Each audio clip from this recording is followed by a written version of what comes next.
क्या होगा अगर कल सुबह सरकार अचानक बोले, अब हर इंसान करोड़पति है? लोग खुश होंगे, एटीएम के बाहर लाइन लगेगी, हर जेब में लाखों होंगे। लेकिन सिर्फ कुछ महीनों बाद एक ब्रेड खरीदने के लिए लोगों को नोटों से भरा बैग लेकर जाना पड़ेगा। इतिहास में ऐसे देश सच में बर्बाद हुए हैं, जहां पैसे की कीमत कागज से भी कम रह गई। लेकिन सवाल है, अगर सरकारें जब चाहें जितना चाहें पैसा छाप सकती हैं, तो फिर हर देश अमीर क्यों नहीं बन जाता? जरा सोचिए, अगर ऐसा मुमकिन होता तो दुनिया में कोई गरीबी होनी ही नहीं चाहिए थी, है ना? बस मशीन चलाओ और सबको अमीर बना दो। लेकिन सच्चाई इसके बिल्कुल उलट है। आज के इस विश्लेषण में हम इसी बहुत ही दिलचस्प विषय को समझेंगे। पैसा छापना असल में कोई जादुई छड़ी नहीं है, बल्कि एक ऐसा खतरनाक कदम है जो पूरी अर्थव्यवस्था की नींव को जड़ से तबाह कर सकता है। क्योंकि पैसा अपने आप में सिर्फ एक कागज का टुकड़ा है। असली चीज है वो सामूहिक विश्वास, जिस पर यह पूरा आर्थिक सिस्टम टिका हुआ है। चलिए इस विषय की गहराई में चलते हैं। पहला पॉइंट है पैसे की असली वैल्यू। सबसे पहले यह समझना बहुत जरूरी है कि पैसे की असली कीमत आखिर तय कैसे होती है। इसे एक बहुत ही आसान से उदाहरण से समझते हैं। मान लीजिए एक छोटा सा गांव है, जहां उत्पादन के नाम पर रोज सिर्फ 10 रोटियां बनती हैं और पूरे गांव की अर्थव्यवस्था में कुल मिलाकर 100 रुपए मौजूद हैं। तो एक साधारण से गणित के हिसाब से एक रोटी की कीमत हुई 10 रुपए। बिल्कुल सीधा सा हिसाब है। अब मान लेते हैं कि इस गांव की सरकार रातों रात एक फैसला करती है कि वो 100 की जगह 1000 रुपए छाप देगी, यानी पैसा 10 गुना कर दिया गया। लेकिन ध्यान देने वाली बात यह है कि रोटियां अभी भी सिर्फ 10 ही बन रही हैं। अब बाजार में लोगों के पास पैसा तो बहुत ज्यादा है, जेबें भरी हुई है, लेकिन सामान बिल्कुल उतना ही है। इसका नतीजा क्या होगा? दुकानदार तुरंत समझ जाएगा कि भाई मांग ज्यादा है और सामान कम, तो वो उस एक रोटी की कीमत 10 रुपए से बढ़ाकर सीधा 100 रुपए कर देगा। और ऐसी स्थिति को अर्थशास्त्र की भारी भरकम भाषा में इन्फ्लेशन या महंगाई कहा जाता है। होता क्या है कि जब अर्थव्यवस्था में पैसे की सप्लाई अचानक बढ़ जाती है, लेकिन असली सामान या सेवाओं का उत्पादन उसी रफ्तार से नहीं बढ़ता, तो चीज़ों के दाम आसमान छूने लगते हैं। असल में समाज में कोई नया धन नहीं बना, कोई नई रोटी नहीं पकी, बस उसी पुरानी रोटी को खरीदने के लिए अब आपको ज्यादा कागज के नोटों की जरूरत पड़ रही है। यही कारण है कि सिर्फ मशीन चलाकर अंधाधुन पैसा छापने से देश में कोई असली समृद्धि नहीं आती, बल्कि समस्या कहीं ज्यादा गहरी हो जाती है। अब आते हैं दूसरे हिस्से पर, महंगाई का धीमा जहर। ये महंगाई असल में एक धीमे जहर की तरह काम करती है। शुरुआत में सब कुछ बहुत अच्छा और प्रगतिशील लगता है। ऐसा लगता है जैसे देश तरक्की कर रहा है। लोगों की सैलरी बढ़ती हुई दिखती है, बैंक अकाउंट का बैलेंस बढ़ा नजर आता है। एक पल के लिए ऐसा भारी भ्रम होता है कि हम सब अमीर हो रहे हैं, लेकिन असली खेल बैकग्राउंड में चल रहा होता है। ये बढ़ता हुआ पैसा हमारी रोजमर्रा की जिंदगी को अपनी चपेट में लेना शुरू कर देता है। अचानक से दूध के दाम बढ़ जाते हैं, पेट्रोल महंगा हो जाता है, घर का किराया और जीवन रक्षक दवाइयों का खर्च तेजी से ऊपर जाने लगता है।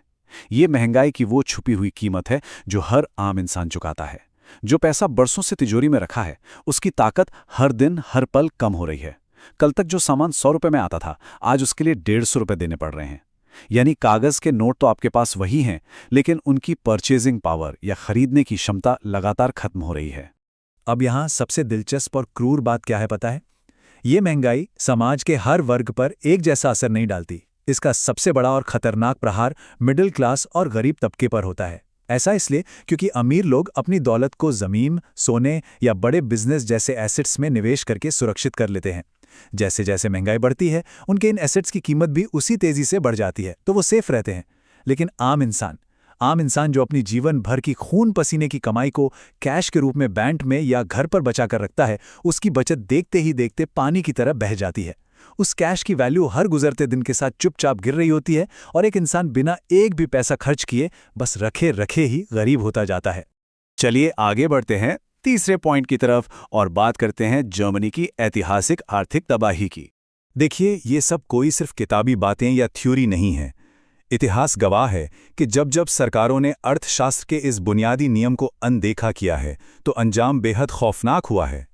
पहले विश्व युद्ध के तुरंत बाद का समय इसका सबसे बड़ा और डरावना उदाहरण है। जर्मनी पर युद्ध का भारी जुर्माना और बहुत बड़ा कर्ज था। सरकार के पास ये कर्ज चुकाने के लिए असली धन नहीं था, तो उन्होंने सबसे आसान रास्ता चुना। प्रिंटिंग प्रेस चालू कर दी, धड़ाधड़ नोट छापना शुरू। शुरुआत में तो लगा कि चलिए समस्या सुलझ गई, लेकिन 1923 आते आते कीमतें ऐसे बेकाबू हुईं जिसकी कोई कल्पना भी नहीं कर सकता था। एक साधारण सी ब्रेड जो 200 मार्क्स की थी वो कुछ ही समय में 2000 मार्क्स की हो गई और फिर देखते ही देखते 20 लाख मार्क्स तक पहुंच गई। कीमतें इतनी तेजी से बदल रही थीं कि लोगों को बाजार जाने के लिए भारी भरकम सूटकेस या ठेलों में नोट भरकर ले जाने पड़ते थे। हालात इस कदर बेकाबू और कह सकते हैं हास्यास्पद हो चुके थे कि बच्चे सड़कों पर नोटों की गड्डियों से घर घर खेलने लगे थे। जी हाँ, असली नोटों से, क्योंकि बाजार से लकड़ी के असली खिलौने खरीदना उन नोटों की कीमत से कहीं ज्यादा महंगा हो चुका था। ठंड से बचने के लिए नोटों का इस्तेमाल स्टोव जलाने के लिए होने लगा, क्योंकि लकड़ी खरीदना कागज जलाने से ज्यादा महंगा था। इस एक फैसले ने जर्मनी का पूरा मिडिल क्लास मिटाकर रख दिया। उनकी जीवन भर की बचत रातों रात शून्य हो गई।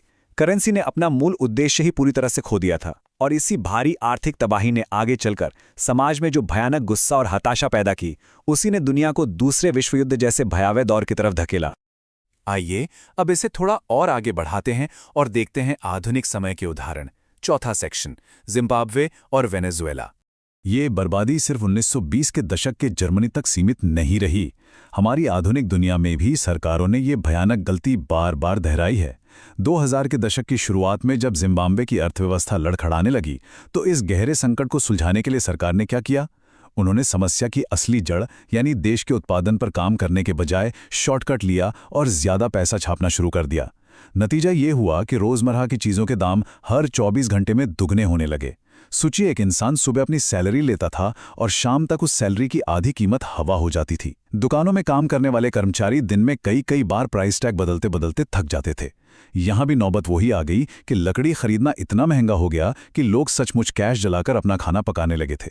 और फिर आर्थिक पतन की वो हद आ गई जहां जिम्बाब्वे की सरकार को $100 ट्रिलियन, जरा इस नंबर को महसूस कीजिए, $100 खरब का एक सिंगल नोट छापना पड़ा। ये $100 खरब का आंकड़ा दिखाता है कि जब कोई सिस्टम टूटता है तो हालात कितने बेकाबू हो सकते हैं। और सबसे बड़ी विडंबना तो ये थी कि 100 ट्रिलियन के एक नोट को देकर भी बाजार से हफ्ते भर का बेसिक राशन तक नहीं खरीदा जा सकता था। पैसा पूरी तरह से अपना अर्थ खो चुका था और सिर्फ एक मजाक बनकर रह गया था। बिल्कुल ऐसा ही एक दर्दनाक वाकया दक्षिण अमेरिका के वेनेजुएला में भी देखने को मिला। एक समय था जब वेनेजुएला अपने विशाल तेल भंडार के कारण उस पूरे इलाके के सबसे अमीर और संपन्न देशों में गिना जाता था। लेकिन लगातार बहुत ज्यादा सरकारी खर्च, बिना किसी ठोस आर्थिक बैकअप के सब्सिडी का वितरण और फिर जब अचानक दुनिया भर में तेल की कीमतें क्रैश हुईं, तो देश का खजाना पूरी तरह से खाली हो गया। इस भारी घाटे को तुरंत पूरा करने के लिए सरकार ने बेतहाशा पैसा छापा। परिणाम वही हुआ जो हमेशा होता है, भयानक हाइपर इन्फ्लेशन। दूध, दवा और खाने की बेसिक चीजों के दाम इतने बढ़ गए कि लोगों को जिंदा रहने के लिए अपना घर छोड़कर पैदल ही दूसरे देशों की ओर भागना पड़ा। अस्पताल टूट गए और एक बेहद संपन्न देश पूरी तरह से ढह गया। अब आता है इस पूरी चर्चा का सबसे बड़ा सवाल, पांचवां पॉइंट, अमेरिका जैसे बड़े देश पैसा क्यों छापते हैं? अब यहां एक बहुत बड़ा और लाजमी सवाल खड़ा होता है। अगर पैसा छापना इतना ही खतरनाक है तो फिर अमेरिका जैसे बड़े देश ऐसा क्यों करते हैं? अमेरिका ने भी तो 2008 के आर्थिक संकट और कोविड-19 महामारी के दौरान खरबों डॉलर छापे हैं, जिसे वो क्वांटिटेटिव ईजिंग कहते हैं। तो वहां तुरंत हाइपर इन्फ्लेशन क्यों नहीं आ जाता? इस अंतर को समझना बेहद जरूरी है। अमेरिका और एक कमजोर अर्थव्यवस्था वाले देश में सबसे बड़ा फर्क है बुनियादी आर्थिक नियंत्रण और क्षमता का। अमेरिका की इकोनॉमी बहुत विशाल है और पूरी दुनिया का उस पर एक गहरा विश्वास है, जबकि एक कमजोर अर्थव्यवस्था में ना तो किसी चीज का उत्पादन होता है और न ही वैश्विक बाजार का उन पर कोई भरोसा होता है। असल में कोई भी करेंसी सिर्फ एक सरकारी मोहर से जिंदा नहीं रहती, बल्कि उसके पीछे खड़े मजबूत खंभों से जिंदा रहती है। ये खंभे हैं ग्लोबल ट्रस्ट, देश के भीतर होने वाला भारी उत्पादन, टेक्नोलॉजी में दुनिया का नेतृत्व और एक बेहद मजबूत और एक्टिव बिजनेस सेक्टर। अमेरिका जब पैसा छापता है तो दुनिया उस पैसे को खुशी खुशी स्वीकार करती है, क्योंकि उस डॉलर के पीछे अमेरिका की विशाल इंडस्ट्री, उसकी सेना और उसके बेतहाशा उत्पादन का समर्थन है। लेकिन अगर कोई कमजोर देश बिना अपना उत्पादन बढ़ाए, बिना कोई नई फैक्ट्री लगाए, सिर्फ मशीनें चला दे, तो वो सीधा आर्थिक आत्महत्या की तरफ जाता है। तो इस पूरी चर्चा का निचोड़ क्या है? छठा और आखिरी पॉइंट, असली दौलत क्या है? इन सारे ऐतिहासिक उदाहरणों को देखकर एक बात तो बहुत स्पष्ट हो जाती है कि कागज के नोटों का ये जो गहरा भ्रम है, इससे बाहर निकलना बहुत जरूरी है। तो फिर वास्तव में रियल वेल्थ या असली संपत्ति क्या है? असली पैसा सिर्फ एक रंग बिरंगा कागज नहीं है, ये एक भौतिक प्रमाण है उस सामूहिक पब्लिक ट्रस्ट का जो जनता का अपने देश के सिस्टम पर होता है। एक नोट की असली कीमत इस बात से तय होती है कि उस देश में कितनी फैक्ट्रियां चल रही हैं, कितने लोगों के पास वास्तविक रोजगार है और कितनी चीजों का रोजाना असली उत्पादन हो रहा है। अगर कल को ये सामूहिक विश्वास टूट जाए तो प्रिंटिंग प्रेस से निकले हुए अरबों खरबों के नोट भी महज रद्दी का ढेर बनकर रह जाते हैं। अंत में ये बात बिल्कुल साफ हो जाती है कि असली दौलत प्रिंटिंग मशीनों में नहीं छपती, बल्कि वो एक राष्ट्र की कड़ी मेहनत, उसके उत्पादन और उसकी क्षमता में बसती है। अर्थव्यवस्था कोई जादू नहीं है, बल्कि संतुलन और भरोसे का विज्ञान है, जहां लोग करोड़पति तो बन सकते हैं, लेकिन अगर बाजार में खरीदने के लिए सामान ही ना हो तो उस पैसे की कोई अहमियत नहीं रहती। तो अगली बार जब आपके हाथ में एक नोट हो तो ये सवाल खुद से पूछना लाजमी है, इस कागज को ताकत आखिर दे कौन रहा है, सरकार की प्रिंटिंग मशीनें या देश के नागरिकों की मेहनत? चैनल को सब्सक्राइब करें, वीडियो को लाइक करें और अपना ओपिनियन कमेंट में जरूर बताएं।